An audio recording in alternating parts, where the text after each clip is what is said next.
Lo que está pasando en Colombia, no. Es lo que te vendieron en los titulares, amigos y amigas.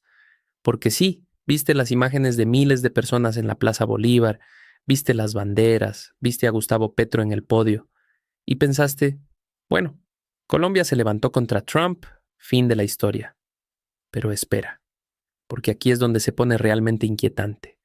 Hace apenas 4 días, Donald Trump estaba amenazando con invadir Colombia. Literalmente. No metáfora, no diplomacia velada, invasión militar.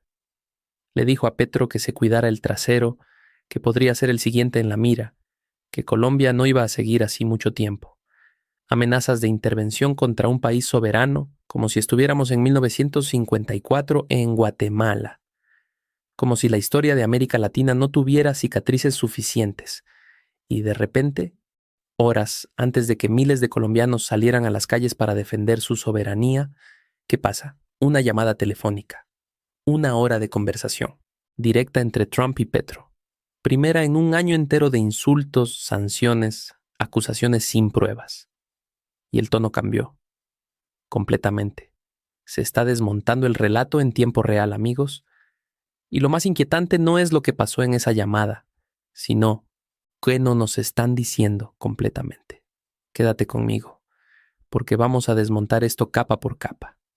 Primero, hay que entender lo que sucedió estos últimos días. Y esto tiene capas, porque todo tiene capas. Donald Trump llegó a la Casa Blanca hace exactamente un año. Un año. Y desde el primer día, Colombia ha sido su obsesión, pero no la Colombia que conocemos, amigos. No la de Petro, no la del gobierno democrático elegido por millones de colombianos. Trump ve Colombia como lo que Estados Unidos siempre ha visto a América Latina. Un patio trasero. Un lugar donde pueden entrar y salir a su antojo. Donde pueden buscar recursos naturales, donde pueden derrocar gobiernos que no les obedezcan, donde pueden instalar bases militares, donde pueden hacer lo que se les da la gana. Eso no es teoría conspiratoria. Eso está escrito en el documento oficial de Estrategia de Seguridad Nacional de Trump. Necesita textualmente una esfera de influencia estadounidense. ¿Te suena familiar? Claro que sí. Es lo mismo que hizo en Guatemala en 1954, cuando derrocó al presidente Arbenz porque se atrevió a cómo hacer una reforma agraria. Es lo mismo que pasó en Chile en 1973, cuando permitieron que Pinochet bombardeara la moneda mientras Allende moría defendiendo la democracia. Es lo mismo que pasó con Panamá, con Nicaragua, con Santo Domingo. Pero bueno, Trump no solamente necesita una esfera de influencia. Trump necesita petróleo venezolano. Y ese petróleo está al lado de Colombia. Hace 4 días después de que Trump bombardeara Caracas, después de que sacara a Nicolás Maduro de Venezuela, para llevarlo secuestrado a Nueva York, después de declarar que quiere acceso total a ANORE, los recursos naturales venezolanos, Trump se vuelve hacia Petro y dice algo que debería hacer sonar todas las alarmas en todo el continente. ¿Voy a poder hacer una operación militar en Colombia como la que acabo de hacer en Venezuela? Y Trump responde, a mí me suena bien eso.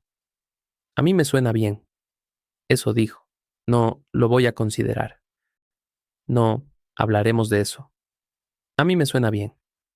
Simultáneamente, Trump desata toda una campaña de mentiras contra Petro. Lo acusa de tener una fábrica de sustancias. Lo llama hombre enfermo. Lo incluye en una lista de narcotraficantes sin una sola prueba, sin un solo documento, sin nada. Le quita la visa. Desertifica a Colombia en lucha antidroga por primera vez en 30 años. ¿Cómo no va a generar indignación? ¿Cómo no van a salir los colombianos a la calle? Pero aquí es donde entra lo que nadie te está contando completamente. Vamos por partes, porque lo importante no es que haya habido una llamada, lo importante es cuándo fue esa llamada y qué representa. Petro hace un anuncio público, convoca a una gran manifestación nacional. Miles de colombianos empiezan a movilizarse. Y justo antes de que Petro suba al podio en la Plaza Bolívar, Trump acepta hablar, 1 hora, hablando directamente. Y el discurso de Petro, amigos y amigas, cambió. Gustavo Petro reconoció públicamente que traía preparado un discurso mucho más duro, un discurso de confrontación directa. Pero después de esa llamada, rebajó la tensión, apostó por diplomacia. Entendió algo que Donald Trump lucha por comprender, que la responsabilidad de un líder es proteger a su pueblo, no alimentar su ego con un discurso viralizable en redes sociales. Y aquí es lo fascinante, porque esto te muestra algo crucial sobre cómo funciona el poder en América Latina en 2026. Petro hizo exactamente lo que debe hacer un estadista. Se mostró firme sin ser temerario. Defendió la soberanía colombiana sin caer en provocaciones suicidas. Plantó cara a un imperio, pero dejó la puerta abierta al diálogo, porque ojo con esto. Petro sabía algo que la derecha colombiana no quería que supiera Trump, que cuando miles de colombianos se reúnen en la Plaza Bolívar, bajo la lluvia, gritando Colombia soberana, no es un espectáculo mediático, es una demostración de fuerza. Es el pueblo diciéndole a cualquier imperio que si quiere invadir va a encontrar resistencia. Eso le llegó a Trump.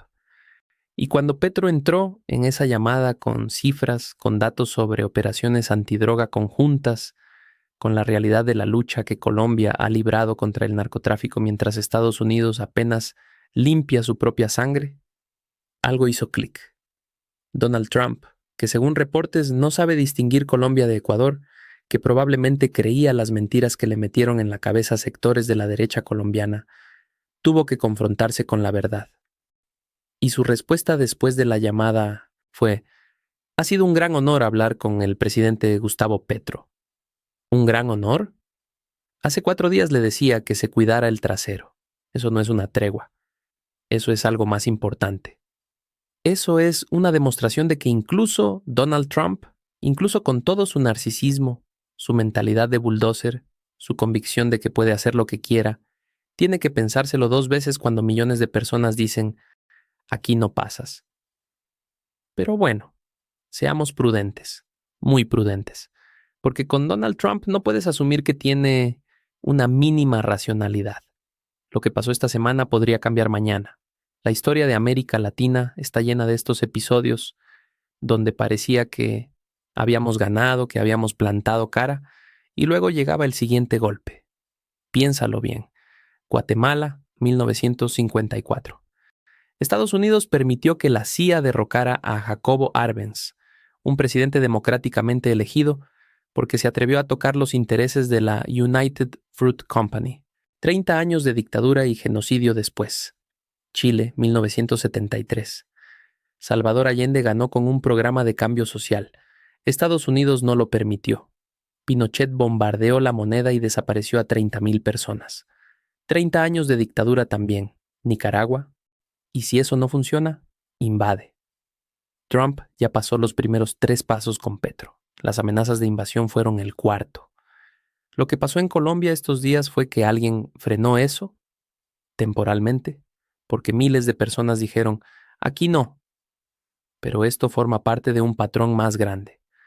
Un patrón que se llama esfera de influencia estadounidense, en el lenguaje diplomático, pero que en la realidad es control imperial. Dominación. Lo mismo que hizo Hitler en Europa en los años 30 y 40 cuando hablaba de Lebensraum, espacio vital. Ahora Trump está usando exactamente la misma lógica. Necesitamos espacio vital estadounidense. Y eso significa controlar todos los países del entorno. Todos los países que tengan recursos naturales que nos interesen. Todos los países que tengan gobiernos díscolos. Dominación. Lo mismo que hizo Hitler en Europa en los años 30 y 40 cuando hablaba de Lebensraum, espacio vital. Ahora Trump está usando exactamente la misma lógica. Necesitamos espacio vital estadounidense. Y eso significa controlar todos los países del entorno. Todos los países que tengan recursos naturales que nos interesen. Todos los países que tengan gobiernos díscolos.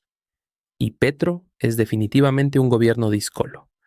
Es un presidente de izquierda en un país donde la derecha ha gobernado durante décadas.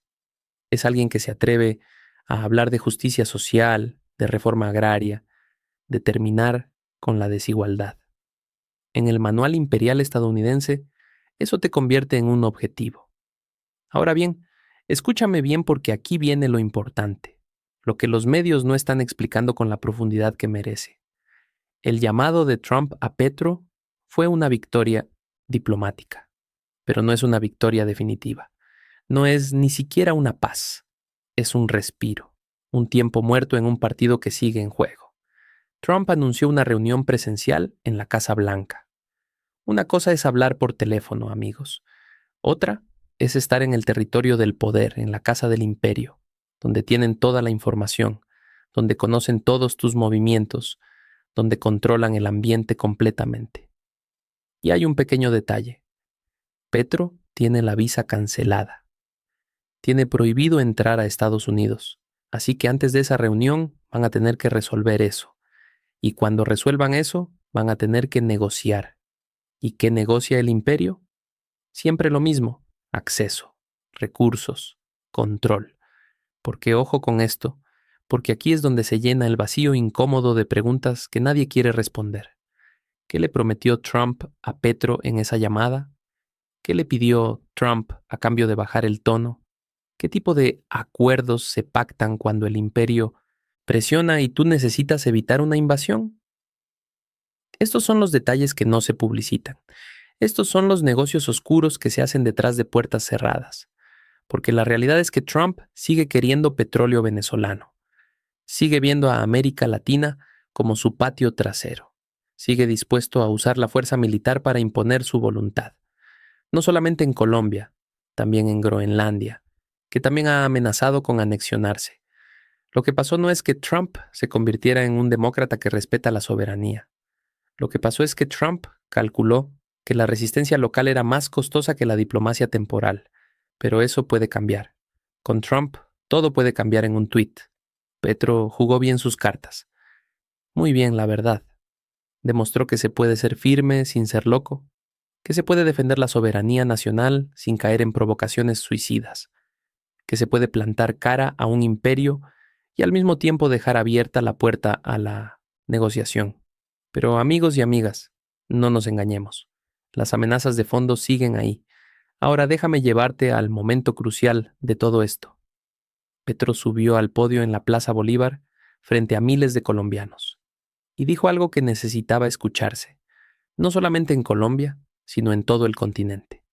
Dijo que alguien le había metido en la cabeza a Donald Trump que Petro era el rey de la fábrica de sustancias. Una acusación absurda, infundada, puro humo político. Y luego, en un momento que no fue registrado completamente en los medios, Petro dirigió un mensaje a Trump, a través de la Plaza Bolívar, pero en realidad a través del mundo. Un mensaje que decía, escuche, si quiere ver narcos, no mire hacia aquí, mire hacia otro lado. ¿Y sabe por qué es tan importante eso? Porque expone algo que la propaganda norteamericana nunca quiere mostrar. Los narcos principales no viven en Colombia, viven en Dubái, viven en Miami, viven en Nueva York, viven en Londres. Son gente de todos los países del mundo, pero mayoritariamente not colombianos, porque aquí, en Colombia, nos quedamos con el pecado y sin el género, con la sangre de los que luchan contra el narcotráfico, sin los dólares que los grandes capos lavan en Wall Street. Los dólares putrefactos del narcotráfico, se mueven en la banca mundial, no en la banca colombiana. No entran esos dólares aquí. Pero sí entran las armas, sí entra la violencia, sí llega la destrucción, mientras los grandes capos se sientan en yachts en Dubái tomando champagne. Y while Colombian police die fighting, while Colombian soldiers die, while Colombian families lose their children to violence that generates no benefit for them, while the actual profits go north. Eso es lo que Petro estaba diciendo, de una manera poética, de una manera que resonara emocionalmente, pero también de una manera completamente verdadera. Colombia no es responsable del mercado de cocaína estadounidense. Estados Unidos es responsable de su propia demanda. Y está bien culpar a Colombia por la oferta mientras ignoran completamente que su propia población es la que genera la demanda, mientras sus propias ciudades se desmorona por la adicción, mientras sus propias comunidades se destruyen. Eso debería hacer sonar todas las alarmas. Vamos a la pregunta que importa ahora. ¿Qué viene después de esto? Primero, Lo que pasó en Colombia no fue un accidente, fue una estrategia. Y eso es importante porque les muestra a otros líderes latinoamericanos que se puede frenar al matón, pero no sometiéndote. Javier Milei en Argentina está intentando una estrategia diferente. Se arrodilla completamente ante Estados Unidos, espera que le den dinero y bendición. Y mira cómo le está yendo, destruyendo su propio país por agradarle al imperio. Petro tomó la dirección opuesta. Se mantiene firme, defiende los intereses de su pueblo, pero al mismo tiempo no es temerario. Y por ahora está funcionando. La pregunta para el resto de América Latina es, ¿aprendemos la lección? ¿Entienden México, Brasil, Chile, que la única forma de frenar el imperio no es sometiéndose, sino plantándole cara? Juntos, porque divididos van a cazarlos uno por uno, pero unidos podrían llegar a ser prácticamente invencibles. Trump seguirá amenazando. Trump seguirá insultando. Trump seguirá intentando imponer su voluntad a base de bombas y sanciones económicas. Eso es predecible.